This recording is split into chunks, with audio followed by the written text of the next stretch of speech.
Welcome to the course Growing the Impact of Your Social Enterprise. You are participating in the third course of the Copenhagen Business School MOOC specialization on social entrepreneurship.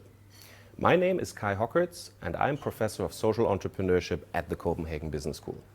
Here I teach on social entrepreneurship both on our Danish campus, where we're now, as well as on our China campus in Beijing. As I will explain shortly, most peer evaluation exams of this course are organized around a business plan of your social enterprise, which you should have started working on as part of your earlier two courses in this specialization. Moreover, we will use terminology that we have developed in the first courses, and we will refer back to the cases we have discussed earlier in this specialization. These references will not make sense to you if you have not taken the first two courses.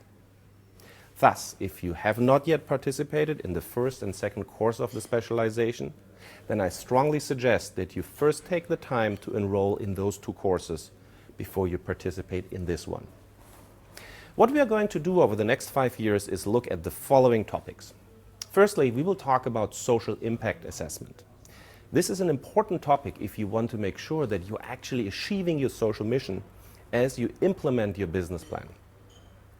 Next, we will talk about the communication strategy of your social enterprise, and in particular, how to market your product and services to beneficiaries and other customers. Here we will focus on how your communication strategy has to change as you move from early adopters to a much broader market share. Then we will talk about growth strategies and how you can scale and replicate your business plan internationally in order to reach a larger number of beneficiaries. In particular, we will discuss organic growth, social franchising, and an open source approach. Finally, we will talk about exit strategies. By this, we refer to the options social enterprises have when they need to finance their growth, but the original funders cannot or do not want to finance the expansion. One exit strategy for original funders is an initial public offering, IPO, in which new shares are issued and sold on the stock market. Alternatively, social enterprises can be bought by other market players. In each week, you will receive, as always in this specialization, two tasks. Firstly, you will have what we call the optional case assignment. This is based on the last video segment each week, in which we introduce you to the topic of next week and ask you to think through a few questions relating to that case. There's no deadline and no evaluation for this assignment. You can do this either on your own, or if you like, you can upload your ideas in the Coursera discussion forum. The graded submission each week will be the peer evaluation exam. This will always have to do with your own business plan. We will ask you to reflect upon how the topic discussed during the past week is relevant to your business plan. Thus, if you do not have a business plan, you cannot easily participate in these exams.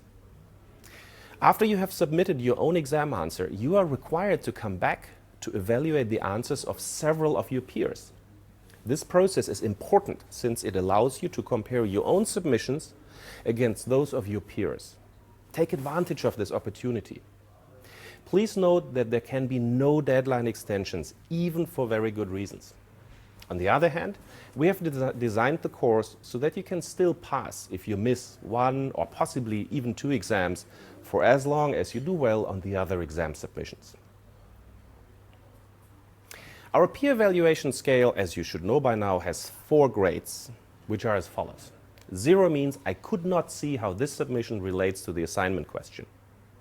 1 means this is an adequate submission, although it has major weaknesses. 2 would be this is an interesting perspective on the assignment, although it has some weaknesses. And 3 is this is a well-reasoned contribution and I was delighted to read it. Peer evaluation exams are supposed to be short, just 3 to 4 paragraphs. So please keep your submission succinct. Actually, if you go considerably over that length, you may get lower marks in the peer evaluation exams. Being able to write an exam answer that is short and to the point is part of the grading requirements. Now, As is obvious from this discussion, you will need a business plan in order to participate in the peer evaluation exams. Typically, we encourage group work for this.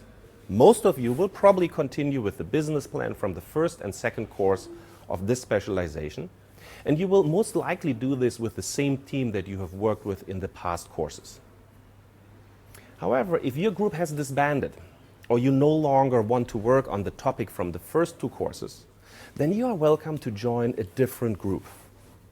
On the other hand, if your group has lost members in the transition from second to third course, then you should try to recruit some new team members.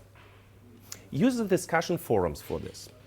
If you need more members for your business plan group, then start a thread with a short description of your business model and the skills that your team needs.